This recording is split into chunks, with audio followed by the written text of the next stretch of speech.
On the cusp in the car with a musical intro. That's right. That's pretty groovy right there. I think I'm going to keep that. This thing's getting more professional every time. At least I hope it is. No, professional is the wrong word to describe this podcast. All right, y'all, this is part 1 of 2. We got 2 parts coming. I'm going to do the next one probably by the end of the weekend, early next week. I got an announcement on part 2, so definitely want to check out part 2. Look, I say it's an announcement. Let's be real. We need announcements insinuate that this is something people need to know. An announcement is, hey, your flight's been delayed. That's important information, all right? Announcing for president. I'm announcing I'm running for president, not me. But when somebody does that, that's usually information people need to know. So this ain't no announcement in part 2. But part 2, which right now you're listening to part 1. But if you jump on part 2, you're going to hear me talk about one of the coolest things that's happened to me in a while. Pretty excited about it. But for now, here's part 1.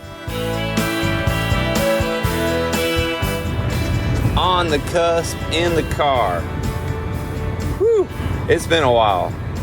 Friends, I've let down at least 3 of you that are paying attention to this podcast.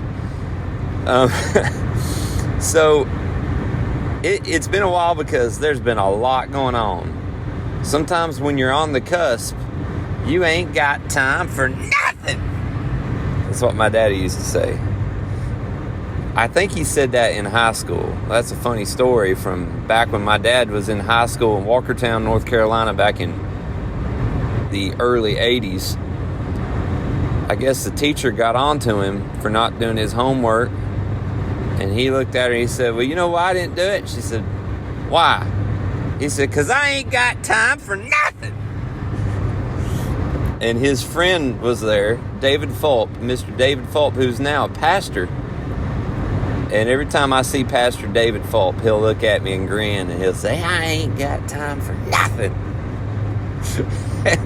We've been laughing about that. Of course, I wasn't born back when that happened, but I've been hearing about it my whole life. So that's what's going on. I ain't got time for nothing, y'all. I hope I didn't bust your eardrums when I said nothing there. So this is going to be a 2-parter, all right? We're going to go back.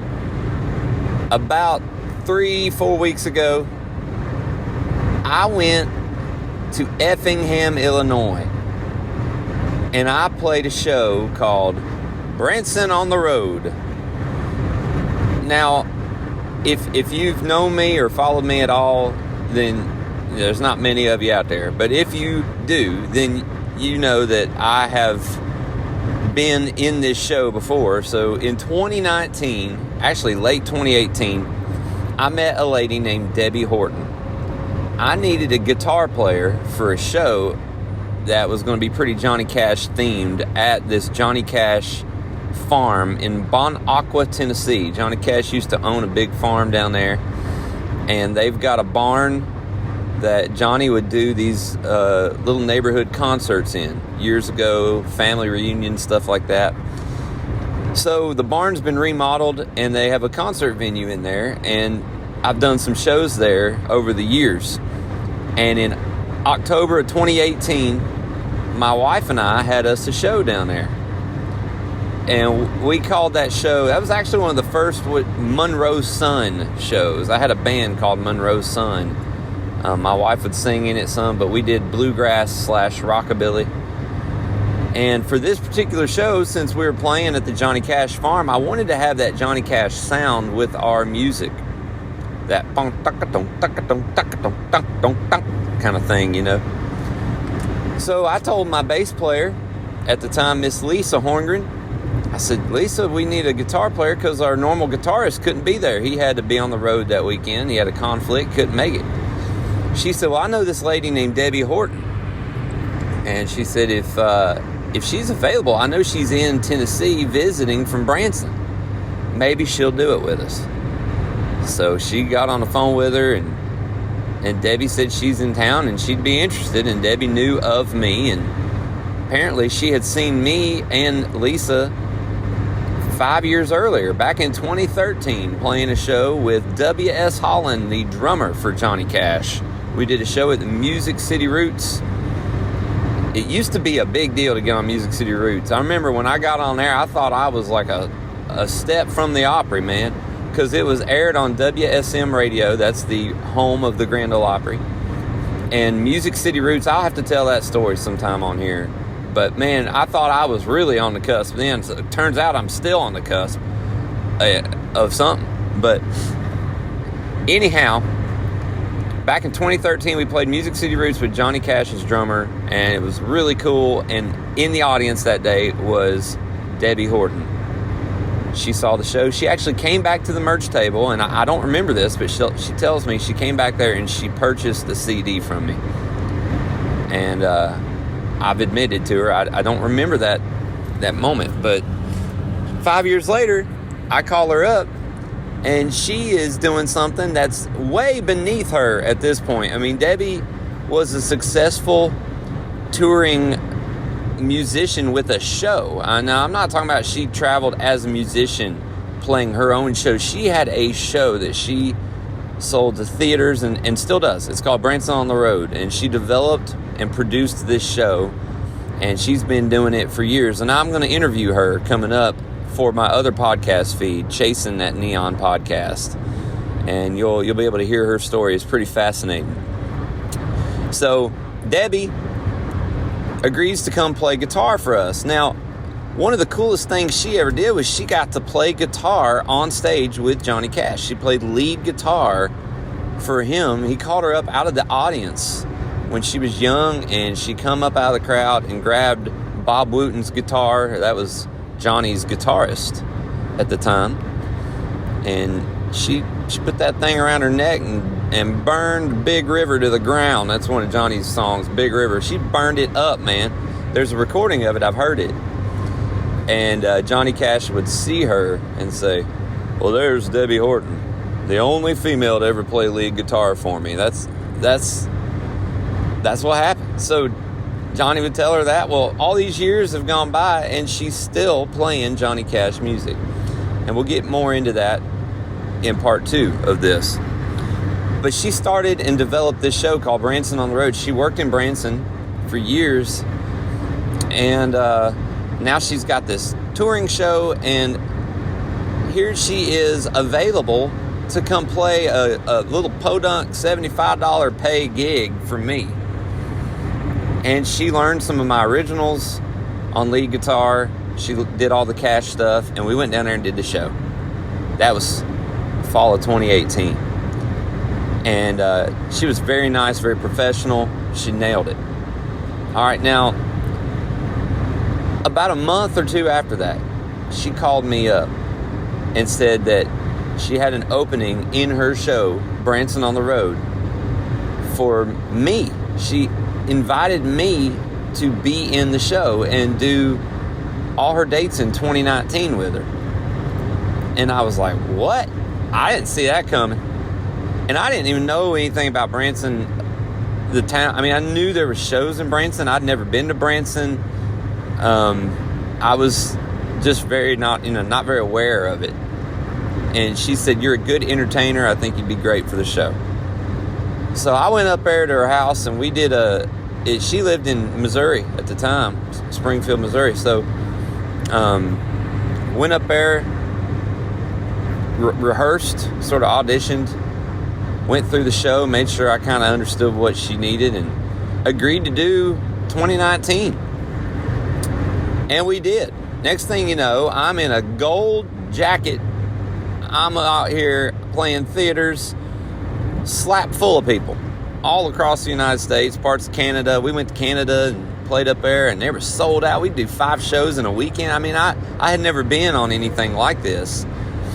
And there was a script, and it was very different for me. And early on, it was a bit difficult for me to understand what was going on, because I went from being a guy on stage in my own show to being in what she called theater, not in a theater, in quote-unquote theater, which is different than gigging, playing gigs. And I had been playing gigs my whole life. Well, now I'm in theater, and I've got parts and scripted lines and all that. It was very different. So, the transition for me in my brain was like, okay, I don't know all right, what am I doing? But Debbie, she saw that I had all this potential, and throughout the year, she started kind of giving me more freedom to be goofy and more of this character that I was becoming on stage. I was already, so for years, I'd already sort of been developing this character. I had been a tour guide, telling dad jokes and just setting people up with facts just to make them laugh. I told somebody for years on the golf cart tours, I was just an entertainer. I was not an information giver. I mean, I'm not an ambassador to Nashville more than I'm an entertainer. I'm an entertainer first, baby. So on the golf cart, you want to know what restaurant to go to, you're going to get a joke along with what restaurants I recommend. And I'm probably not going to seriously recommend restaurants because I don't really care where you eat. I only care if you think I'm funny. So that's pretty much been my deal. Like, I'm going to entertain you. That's more important to me than you finding a good steak. You can find that on your own. Okay, that's not entirely true, but that's been a big part of it. So now I'm on this show where the goal is to entertain way more than it is to impress anybody with our songs or our music. It's more just about getting a laugh and making people feel good. And that, I'll be honest with you, I don't want to minimize the music we've made or anything that I've done in my life, but that did work with my style and my stage style. I don't consider myself a perfect any kind of vocalist that's worth a darn, when you compare me to other people in this town or anything. But the entertaining and the having fun and making people feel good and have a good night, that right there, I love that. I'm into that. And I think in my mind, my entire life, I've always thought, well, I can at least entertain. I can't play the guitar like that guy. I can't sing like that guy, but I know I could get them to laugh. So Debbie, she saw that in me, and I'm going to credit her for seeing that in me, and she took me all around in 2019. Now, as 2019 came to a close, we had a lot that was going on at home. Me and Amy and the kids we had just lined up that sponsorship with Music Ranch Montana. All that was coming into place. We were wanting to travel as a family, pursue our own show and our own careers, so to speak. And so I ended up telling Debbie, I love you. I appreciate the opportunity, but I'm going to step aside and try to work on this stuff. And then 2020 happened, COVID, and nobody did anything anyhow. So she was very nice about it. I tried to be professional about it because I didn't want to leave her hanging or nothing. But, it worked out for all of us because COVID hit, we started doing our thing, and Branson On The Road kept booking. And she would call me for sub gigs. Hey, can you do this particular run or this particular weekend? And if I could, I would. And it was always good. And I've been doing that ever since. So fast forward, here it is 2023. And Debbie now has a total different gig. Debbie has won the opportunity. She earned it through an audition to be in Johnny Cash, the official concert experience. It's this new show run by the Johnny Cash estate, and they've hired some great people to play real big theaters all across the United States and do a tour in fall of 23 and in the winter of 24. Well, Debbie, she went and became the guitarist on this show and nailed it. So now, here she is on a tour bus, traveling all over the United States, playing Johnny Cash's music with Johnny Cash on the big screen in the band that is a live band of musicians backing him up. And this is just an amazing show. So we'll talk more about that show on part 2. But here's what happened for me.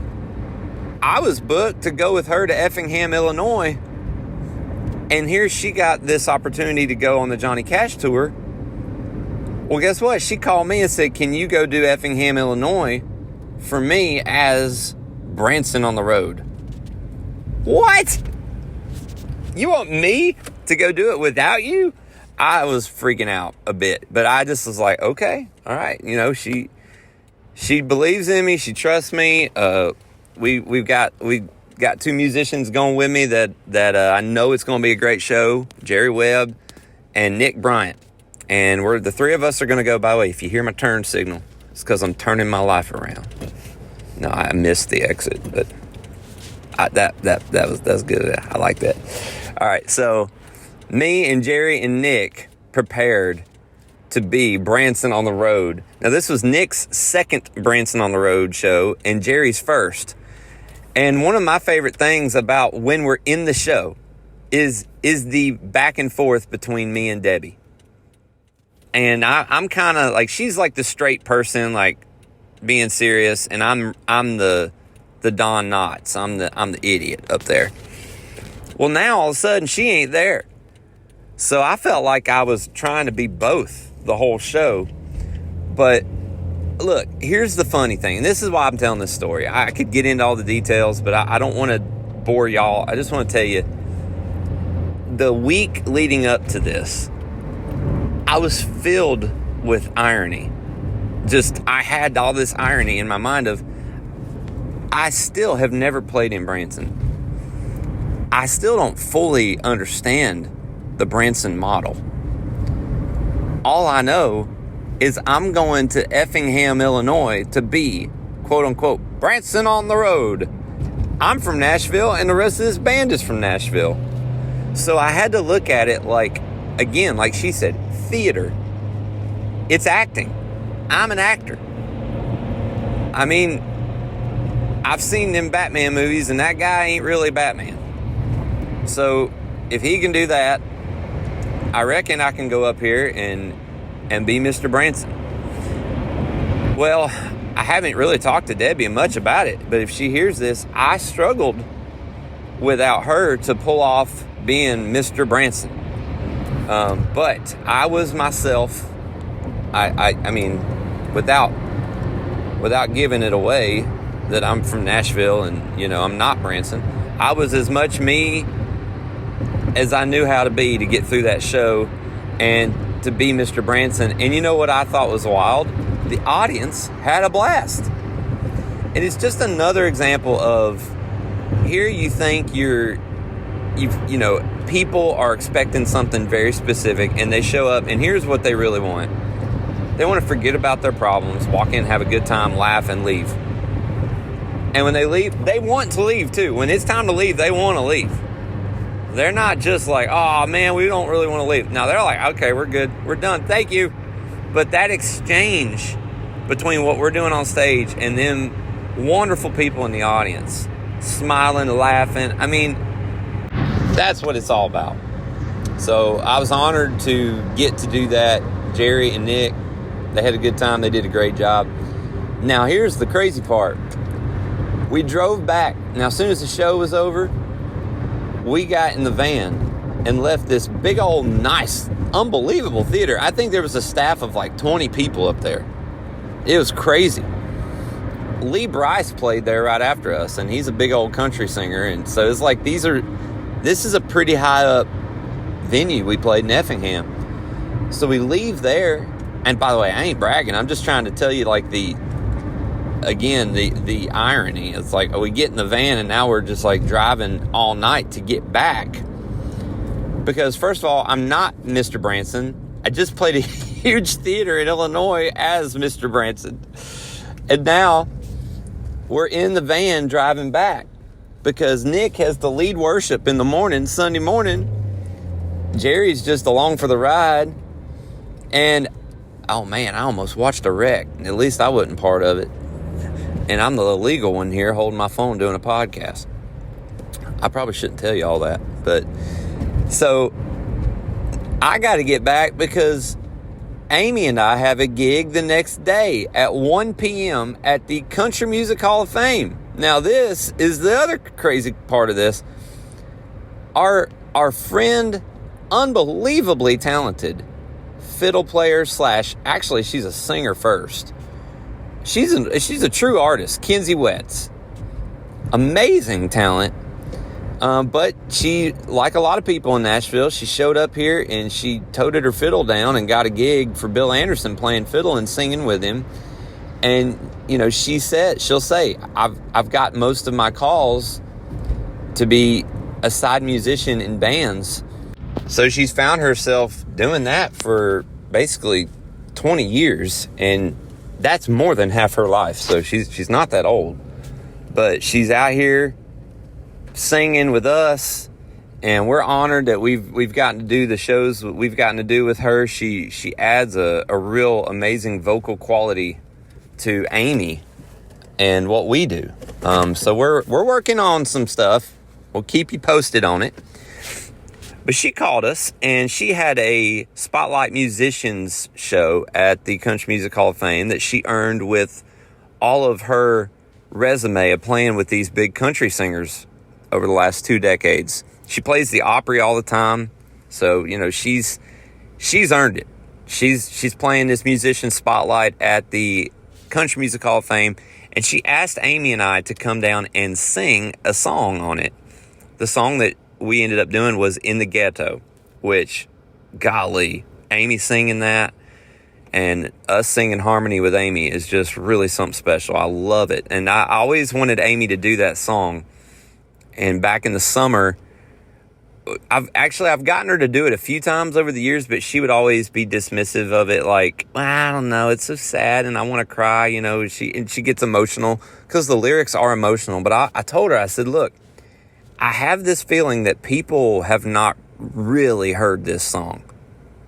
They've heard Elvis on a cold and gray Chicago. You know, they haven't actually heard the lyrics the way it was written. And I think, I absolutely adore Elvis and his singing and his music. So when I hear him, that's, to me, it don't get no better than that. But I have this belief that people just hear Elvis's voice. They don't hear the story. And man, that turns out to be true in a lot of ways. Not everybody, but a lot of people are starting to hear that story when Amy sings it. And then when we sing harmony with her, it just feels so cool to be a part of it. So Kenzie asked us to sing that at the Country Music Hall of Fame with her. And what an unbelievable thing to go from Effingham, Illinois on Saturday night. Here it is Sunday right after lunch playing the Country Music Hall of Fame in this totally different setting with this amazing piano player, by the way, Catherine Marks. She plays with Reba. The list just could go on and on. She's another person I'd love to interview. But I just came out of that. And I'll finish with this. When we parked underneath the Country Music Hall of Fame in the parking garage, we had to go through these security checks and stuff, and I'm toting my guitar, and I'm sort of dressed up. We got on this elevator, and we go up, and then the elevator doors open, and there's where all the people are standing in line to take a tour at the Country Music Hall of Fame. And I remember standing in that line, which, by the way, it's not like we're famous now. Of course, I'd go stand in that line now. But I've been in that line when someone like Vince Gill or whatever, the door opens, and it's some big guy, big musician, dressed up, toting his guitar over there to the theater to play a performance, and you see that person, and I'm like, oh my gosh, wow, there's Vince Gill or there's whoever, and you're going, wow, this is amazing. The elevator opened and everyone looked at us. Now they don't know who we are, but I saw that look on people's face. Oh, look, there's a music, and I was like, oh my gosh, this is so ironic. I'm toting my guitar down this same path. Again, Kenzie earned it. I'm just lucky enough to know her and get invited to be there. So here we are, walking in, sound checking, And she did just an incredible job. I mean, Amy and I were in tears watching her sing. And at the very end, somebody asked her, they do a question, like a Q&A thing. And somebody asked her about how has she been able to navigate the ups and downs of waiting on the call or the music business or the struggles financially, all that stuff. And Kenzie, the last thing she said, she just looked at this lady. It was the last question. And she said, Jesus. And it was like mic drop. I was blown away. Just that one word, the name of Jesus. And that's what I keep remembering. That's in my brain right now as I'm talking. It's in my heart, actually. As I'm talking about all this cool stuff, Jesus. I hope that's your takeaway too.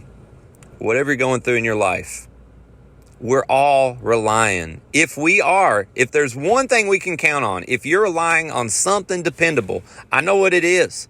Because there's only one word, one name that we can truly depend on. Jesus. He's making all this stuff happen. And even when it ain't happening, and even when it's bad, it's still good because of Jesus. And that's basically that. To me, that was the message that she was saying. And that's my takeaway. So that's part 1. Part 2 coming soon.